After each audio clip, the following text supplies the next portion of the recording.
दोस्तों, आपने फिल्मों में बहुत से कैदियों को जेल से भागते हुए देखा होगा। क्या आपने कभी असल जिंदगी में कैदियों को भागते देखा है? अगर नहीं, तो चलिए आज हम आपको ले चलते हैं एक ऐसे कैदी के पास जिसने नामुमकिन को भी मुमकिन कर दिखाया है। एक ऐसा कैदी जिसे दुनिया में कोई कैद करके नहीं रख सकता। दोस्तों, ये वो कैदी है जिनके भागने के तरीकों के सामने अच्छी अच्छी फिल्मों की कहानियां भी फेल हैं। तो दोस्तों, वीडियो को अंत तक जरूर देखें। चलिए ले चलते हैं आपको अल्काट्राज़ में।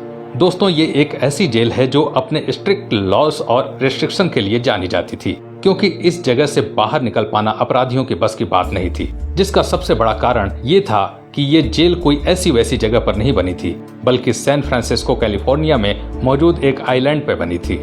जिस वजह से अगर कोई कैदी जेल तोड़कर बाहर निकल भी जाता है तो भी उसकी प्रॉब्लम्स खत्म नहीं होने वाली, क्योंकि उसकी अगली प्रॉब्लम पानी को पार करके बाहर निकलना है।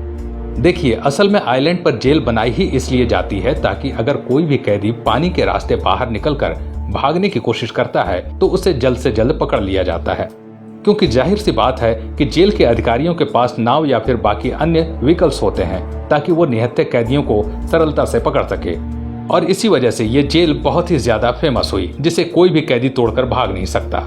लेकिन वो कहते हैं ना, कभी कभी कुछ चीजें ऐसी भी होती हैं जिसकी कभी किसी ने उम्मीद भी ना की हो। जी हाँ, क्योंकि एक कैदी ऐसा था जो इस काम को कर सकता था, और वो कोई और नहीं बल्कि फ्रैंक मॉरिस था, जो अमेरिका का बहुत फेमस क्रिमिनल था। और ये कुछ ऐसे 3% लोगों में था जिनका दिमाग कुछ ज्यादा ही चलता है, और इसी वजह से इन्होंने इस बेहद ही डेंजरस जेल से बाहर निकलने का फैसला किया, जिसमें इन्होंने अपने 2 साथी कैदियों को भी शामिल किया। और वे दोनों ही भाई थे, जिनका नाम जॉन एंगलिन और क्लैरेंस एंगलिन था। और उन लोगों ने धीरे धीरे प्लान बनाना शुरू किया। हालांकि प्लान का मास्टरमाइंड फ्रैंक मॉरिस ही था, क्योंकि उसके अलावा कोई और व्यक्ति हो ही नहीं सकता जो इस बेहद ही कड़ी निगरानी वाली जेल से भाग निकले। देखिए, आपको बता दें कि मॉरिस ने सबसे पहले ड्रिल बिट्स कलेक्ट करने शुरू की थी, और फिर उन्होंने वैक्यूम क्लीनर की सहायता से अपने दिमाग में कुछ ऐसी कारस्तानी की कि पूरी तरह से ड्रिलिंग मशीन की तरह चलने लगी। खैर, ये उतनी ज्यादा इफेक्टिव नहीं थी, लेकिन काम चलाऊ तो थी ही। और इस तरह की कोई भी चीज जेल के अंदर बनाना वाकई काबिले तारीफ है। लेकिन मॉरिस ने ये काम कर दिखाया, और फिर उन्होंने जॉन और उनके भाई से कहा कि वो दोनों जितने भी हथियार पॉसिबल हो कलेक्ट कर लें।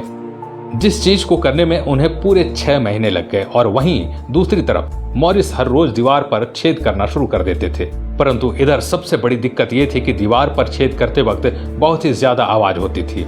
जिस चीज से बचने के लिए उन्होंने छेद करने का ऐसा टाइम चुना जिस वक्त जेल में मौजूद सभी लोग दूसरे कामों में बिजी होते थे। और अंत के आते ही उन्होंने वॉल में छेद करना शुरू कर दिया। मगर इन्होंने देखा कि वॉल टूटना शुरू हो गई है और वहां के गार्ड्स को इन पर शक न हो, इस कारण से इन्होंने सीमेंट लगाकर दीवार को चिपकाना शुरू कर दिया। और एक वक्त वो आया जब सीमेंट पूरी तरह से चिपक चुका था। और बाद में उन लोगों ने ये डिसीजन लिया कि वो आज ही इस जगह से बाहर निकलेंगे।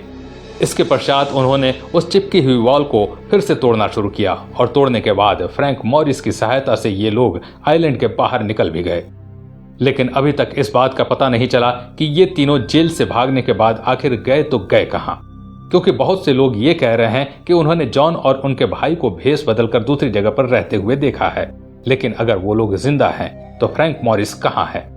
ये सवाल सभी के जहन में बार बार आ रहा है, परंतु हमें तो नहीं लगता कि इस कांड के इतने सालों बाद अब वो मिलने वाला भी है। तो दोस्तों, आज के लिए बस इतना ही। इस वीडियो को ज्यादा से ज्यादा शेयर करें। अगर वीडियो पसंद आया तो लाइक कीजिएगा, और ऐसे ही वीडियो देखने के लिए हमारे पेज को फॉलो जरूर करें। धन्यवाद। दोस्तों, अगर आपको हमारी ये वीडियो अच्छी लगी तो हमारे पेज को फॉलो करना ना भूलें।